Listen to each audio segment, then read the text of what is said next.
স্বামী স্ত্রীর মাঝে ভালোবাসা বাড়ানোর সহিহ আমল কি? স্বামী স্ত্রীর মাঝে আর কোনো ভুল বোঝাবুঝি অশান্তি থাকবে না ইনশাআল্লাহ যদি এই দোয়াটি পাঠ করেন।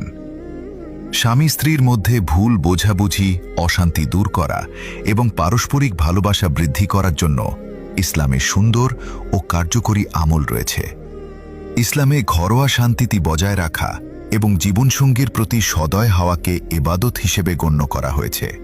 তবে দোয়াটি জানার আগে আমাদের প্রিয় রাসূল সাল্লাল্লাহু আলাইহি ওয়াসাল্লামের 4টি গুরুত্বপূর্ণ সুন্নাহ ও নসিহত জেনে নেওয়া যাক, যা দাম্পত্য জীবনে সুখ এনে দেয়। 1. ঘরে প্রবেশের সময় এবং পরস্পরের সাথে কথা বলার শুরুতে সালাম দেওয়ার অভ্যাস করুন। হাদিসে এসেছে, সালাম নিজেদের মধ্যে পারস্পরিক ভালোবাসা বৃদ্ধি করে। 2. মানুষ মাত্রই ভুল হতে পারে। সহিহ মুসলিম হাদিসে রাসূলুল্লাহ সাল্লাল্লাহু আলাইহি ওয়াসাল্লাম বলেছেন, কোনো মুমিন পুরুষ যেন কোনো মুমিন নারীকে ঘৃণা না করে।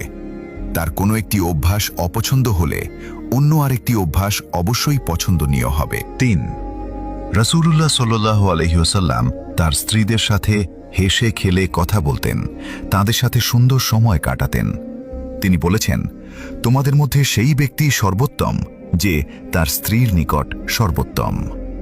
রাসূলুল্লাহ সাল্লাল্লাহু আলাইহি ওয়াসাল্লাম আরও বলেছেন, তোমরা একে অপরকে উপহার দাও, এতে তোমাদের মাঝে ভালোবাসা বৃদ্ধি পাবে।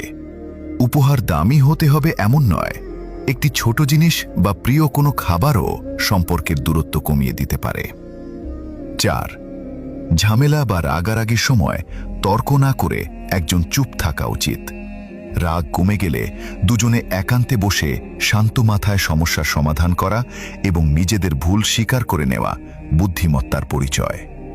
স্বামী স্ত্রীর মধ্যে ভুল বোঝাবুঝি অশান্তি দূর করা এবং পারস্পরিক ভালোবাসা বৃদ্ধি করার জন্য কোরআন মাজিদের এই দোয়াটি অনেক গুরুত্বপূর্ণ।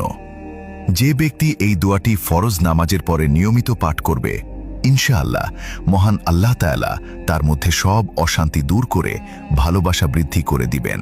ভিডিওটি অনেক গুরুত্বপূর্ণ, তাই দেখা হলে কমেন্টে মাশাআল্লাহ বা আলহামদুলিল্লাহ লিখে শেয়ার করে অন্যদের শেখার সুযোগ করে দিবেন। আপনি ভাবতেও পারবেন না আপনার মাধ্যমে কত কোটি মানুষ এই আমলগুলো করবে, আর এর বিনিময়ে আপনিও অসংখ্য নেকির অংশীদার হবেন ইনশাআল্লাহ। দোয়াটি হল, রব্বানা হাবলানা মিন আজওয়াজিনা ওয়া যুররিয়াতিনা কুররাতা আইয়ুনি ওয়াজআলনা লিল মুত্তাকিনা ইমামা।